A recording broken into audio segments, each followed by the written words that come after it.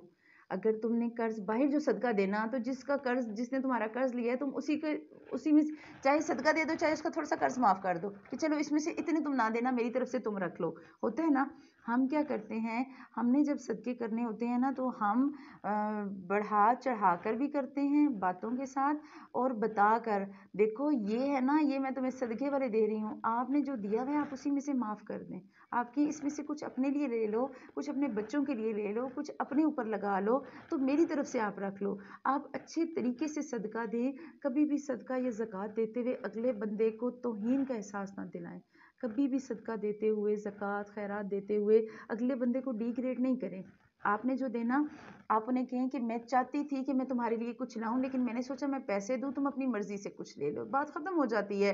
ہم کہتے ہیں وہ نا میں حساب لگا رہی تھی، میری اتنی زکوٰۃ بنتی ہے تو اس میں سے 4 بندے گنے، اس میں سے نا میں نے تمہارا بھی سوچا، اچھا مجھے لگا تمہارے میاں کا کام نہیں ہے نا اس لیے میں چاہتی ہوں چلو یہ 1000 تم رکھ لو، ایسے ہی کرتے ہیں نا۔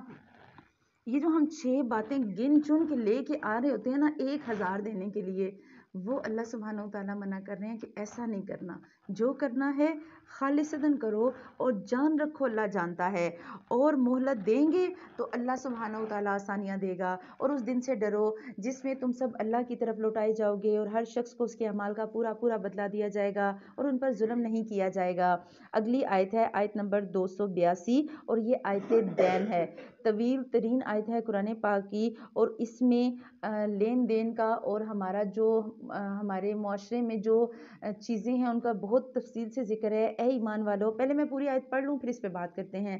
اے ایمان والو، جب تم آپس میں ایک دوسرے کے ساتھ میعاد مقرر پر قرض کا معاملہ کرو اسے لکھ لیا کرو، اور لکھنے والے کو چاہیے کہ تمہارے آپس کا معاملہ عدل سے لکھے، کاتب کو چاہیے کہ لکھنے سے انکار نہ کرے جیسے اللہ نے اسے سکھایا ہے، بس اسے بھی لکھ دینا چاہیے، اور جس کے ذمہ حق ہو وہ لکھوائے اور اپنے اللہ سے ڈرے جو اس کا رب ہے، اور حق میں سے کچھ گھٹائے نہیں۔ ہاں، جس شخص کے ذمہ حق ہے وہ اگر نادان یا کمزور ہو یا لکھوانے کی استطاعت نہ رکھتا ہو تو اس کا ولی عدل کے ساتھ لکھوا دے، اور اپنے میں سے 2 مرد گواہ رکھو، اگر 2 مرد نہ ہوں تو 1 مرد اور 2 عورتیں جنہیں تم گواہوں میں سے پسند کر لو، تاکہ ایک اگر بھول جائے تو دوسری اسے یاد کروا دے، اور گواہوں کو چاہیے کہ جب انہیں بلایا جائے تو وہ انکار نہ کریں، اور قرض کو جس کی مدت مقرر ہے چاہے وہ چھوٹا ہو یا بڑا لکھنے میں کاہلی نہ کرو، اللہ تعالیٰ کے نزدیک یہ بات بہت انصاف والی ہے اور گواہی کو بھی درست رکھنے والی اور شک و شبہ سے بچانے والی ہے۔ ہاں، یہ اور بات ہے کہ وہ معاملہ نقد تجارت کی شکل میں ہو جو آپس میں تم لین دین کر رہے ہو تو اس پر نہ لکھنے میں بھی کوئی گناہ نہیں، خرید و فروخت کو بھی وقت مقرر پر کر لیا کرو، اور یاد رکھو نہ تو لکھنے والے کو نقصان پہنچایا جائے اور نہ گواہ کو، اور اگر تم یہ کرو تو یہ تمہاری کھلی نافرمانی ہے۔ اللہ سبحانہ و تعالیٰ سے ڈرو، اللہ تمہیں تعلیم دے رہا ہے اور اللہ ہر چیز کو خوب جانتا ہے۔ پہلا مسئلہ آیا قرض کا، چاہے آپ کاروبار ہوں، چاہے آپ کے بہن بھائی ہیں، چاہے میکا ہے، سسرال، سگے رشتے، سوتیلے رشتے، محلے دار، کوئی بھی ہو، جس پہ جتنا مرضی اعتبار کیوں نہ ہو، قرض کو اللہ نے کہا لکھ لو۔ آپس میں آپ نے اپنی بہن کو بھی دیا، فرض کریں آپ نے 1,00,000 روپیہ دینا ہے، لکھ لیں، گواہ بنا لیں۔ اگر آپ نہیں جو لکھوانے والا ہے، جو قرض لینے والا ہے وہ لکھوائے گا، کہ میں نے آپ سے اتنا قرض لیا، اگر وہ استطاعت نہیں رکھتا یا اس کو ضرورت ہے اور وہ اتنی سمجھ بوجھ نہیں رکھتا، بعض دفعہ ایسا ہوتا ہے کسی بزرگ کو پیسے چاہیے، انہیں نہیں پتا کیسے ساری کارروائی ہوگی، ایسی صورت میں ایک عقل مند ولی ہو، ایک ایسا بندہ جو سمجھداری کے ساتھ یہ مکاتبت کروائے، اور جو لکھنے والا ہے وہ لکھے تو صحیح لکھے۔ اور ایسا ہمارے ہاں کیا ہوتا ہے، شناختی کارڈ لے جاتے ہیں، کہتے ہیں ہاں جی اس کا معاملہ ہے، اس کا معاملہ ہے، آپ اسٹامپ بنا دیں۔ جو اسٹیمپ پیپر کرنے والے ہوتے ہیں وہ اوریجنل بندے کے علاوہ اسٹیمپ پیپر نہیں لکھتے، یہ اسی لیے ہوتا ہے، اور یہ اپنے بہن بھائیوں میں بھی کریں۔ اگر آپ ایسے نہیں کر سکتے پراپر اسٹیمپ پیپر والا کام، آپ ایک ڈائری رکھیں، آپ نے اپنے بہن بھائیوں کو اگر کچھ دیا یا لیا، دینے والے الگ مینشن کریں، لینے والے الگ مینشن کریں۔ خدا نخواستہ اگر زندگی ختم ہو جاتی ہے، مہلت ختم ہو جاتی ہے، تو قرض شہید کبھی معاف نہیں ہے، قرض دینا پڑتا ہے، تو اگر دینے ہوں گے تو پچھلے دے دیں گے، اگر لینے ہوں گے تو پچھلے لے لیں گے، وہ پچھلوں کا مسئلہ ہے، لیکن قرض کا معاملہ یہ کہ آپ نے لکھنا ہے۔ دوسری چیز یہ کہ قرض کے لین دین میں جھوٹی گواہی کی بات آئی کہ گواہی سچی ہونی چاہیے۔ ہمارے ہاں تو قتل کے کیسوں میں بھی جھوٹی گواہیاں ڈال جاتی ہیں، ہمارے ہاں تو عدالتی نظام ماشاءاللہ اتنا پاورفل ہے کہ باہر عدالت کے باہر 500 میں آپ کو بندہ مل جاتا ہے جو آپ کے لیے جھوٹی گواہی دے دے گا، اور اتنے آرام سے قرآن پہ ہاتھ رکھ کے آپ گواہی دے رہے ہوتے ہیں۔ تو اللہ سبحانہ و تعالیٰ ان چیزوں سے بچائے۔ پھر اس آیت میں ایک بات آئی کہ عورتیں 2 لوگ گواہی کے لیے اور مرد ایک۔ اس چیز کو جو مشرکین ہیں نا یا کافر بہت زیادہ غلط بتاتے ہیں، ہمارے مسلمانوں کا دماغ خراب کرتے ہیں، یہ کیا بات ہوئی، مرد ایک گواہ کے لیے کافی اور عورتیں 2۔ عورت کو نا اسلام نے بڑا ڈی گریڈ کیا ہے۔ عورت کیوں کرے، اللہ نے اسی آیت میں بتایا کہ اگر ایک بھول جائے تو دوسری یاد کروا دے۔ عورت میں بھولنے کی سب سے بڑی بیماری ہے، اور یہ بیماری اللہ نے آپ کے اور میرے فائدے کے لیے رکھی۔ اگر میں آپ کو اس کے فائدے بتاؤں تو شاید آپ کو اپنے اوپر خوشی ہوگی۔ اگر آپ اور میں نہ بھولیں تو ہمارے میاں ہمارے ساتھ جو کرتے ہیں، ہمارے سسرال والے ہمارے ساتھ جو کرتے ہیں، ہمارے بہن بھائی ہمارے ساتھ جو کرتے ہیں، ہمارے اپنے پیدا کیے ہوئے بچے جو ہمارے ساتھ کرتے ہیں، اگر ہم نہ بھولنے والی ہوں تو ہمارے گھر چلیں، کبھی بھی نہ چلیں۔ ایک عورت اتنا کچھ ہوتا ہے، اور عورت گھر سے جانے کے لیے تیار ہو، بلکہ بعض دفعہ چلی بھی جاتی ہے، میں تو واپس اس گھر میں قدم بھی نہیں رکھوں گی، اس بندے نے میری اتنی بےزتی کی، اس نے مجھے یہ کہا، میرے گھر والوں کو یہ کہا، یہ کیا۔ عورت گھر سے ناراض ہو کے چلی جاتی ہے۔ کتنی دفعہ عورتوں کو طلاق ہو جاتی ہے، 1 طلاق ہو گئی، 2 طلاق، پھر وہی شوہر محبت سے بلائے گا۔ عورت ناراض ہو کے سامان پیک کر کے جانے لگی، اور شوہر نے ایک دفعہ محبت سے دیکھا نا، اس نے ایک دفعہ میری جان کہا، تو عورت وہیں پگھل جاتی ہے، پچھلا سارا کچھ بھول جاتی ہے۔ تو آپ کے اور میرے فائدے کے لیے اللہ نے ہمیں بھلانے والا بتایا۔ ہمارے بچے ہمارے ساتھ کیسے بولتے ہیں، بعض دفعہ ہمارے بچے جب بولتے ہیں تو دکھ ہوتا ہے کہ یار اس کو میں نے پیدا کیا اور دیکھو میرے ہی منہ کو آ رہا ہے۔ لیکن عورتوں کو اگر یہ بھولنے کی بیماری نہ رکھی جاتی تو گھر کا نظام نہ چلتا۔ ہم بعض دفعہ نا روز پلان کرتے ہیں، مہینہ پہلے پلاننگ ہوتی ہے، یہ کام کرنا ہے، یہ کام کرنا ہے، فلان درس ہے، جانا ہے، درس کے ٹائم عورتیں بھول جاتی ہیں، اچھا مجھے یاد ہی نہیں رہا، آج تھا مجھے تو یاد ہی نہیں رہا۔ اگر بھولنے کا مسئلہ آپ کے اور میرے ساتھ نہ ہوتا تو ہمارے گھروں میں اتنی وسعتیں نہ ہوتی۔ اللہ نے عورت کو بھولنے کا یہ ظرف دیا ہے، اور یہ آپ کے اور میرے فائدے کے لیے ہے۔ اگر عورت کو باتیں نہ بھولتی نا تو وہ مرد کی ایک ہی بات کو لے کے چکی میں پیستی رہتی اور پھر وہ گھر نہ رہتا۔ آپ میرے خیال میں بہت اچھی طرح سمجھ گئی ہوں گی، ہر بندے بھی ایسا وقت آتا ہے اسے کسی نہ کسی رشتے سے ضرور تکلیف ملتی ہے، چاہے وہ بہن بھائی ہیں، شوہر ہے، سسرال ہے، میکا ہے، ننیال ہے، ددیال ہے، کہیں نہ کہیں سے ایسی اذیت ضرور ملتی ہے کہ بندہ جینا مرنا ختم کر دیتا ہے۔ لیکن عورتوں کے دل اتنے نرم ہوتے ہیں، بھول جاتی ہیں، ایک دفعہ کوئی فون بھی کر لے گا، میسج بھی کر لے گا، خود کال بیک کر لیں گی، ہاں ٹھیک ہے کوئی بات نہیں، تم نے ایک میسج کیا نا، ٹھیک ہے چلو میں نے تمہیں معاف کیا، اور مزے کی بات دوبارہ گنتی بھی نہیں ہے۔ آپ نے کبھی اپنے شوہر کی پرانی بات کبھی گنی؟ عورتیں نہیں گنتی، عورتیں بھول جاتی ہیں۔ اسی وجہ سے گواہی جو ہے نا عورت کی 2 عورتوں کی کہی گئی، اور اس بات کو ہماری عورتیں سمجھنے کے بجائے وہ میرا جسم میری مرضی کے سلوگن پہ جب بات کی جاتی ہے نا تو اتنی نیگیٹو باتیں دماغ میں ڈال دی جاتی ہیں۔ آپ کو نہیں پتا، آپ کے قرآن میں لکھا ہے تمہاری تو گواہی پوری نہیں ہے، تم تو آدھی گواہی والی ہو۔ تو ہمیں سمجھنا ہے اس بات کو، آپ کے اور میرے فائدے کے لیے ہے یہ، آپ کا اور میرا بھولنا ہمارے اللہ سبحانہ و تعالیٰ کی طرف سے ہمارے فائدے کے لیے، تاکہ آپ اور میں گھر چلائیں۔ ایک عورت ایک خاندان کو چلاتی ہے، اگر آپ نے اور میں نے خاندان چلانا ہے تو ہمیں بھولنا پڑتا ہے، ہم نہ بھولیں ہمارے کبھی خاندان نہ چلیں۔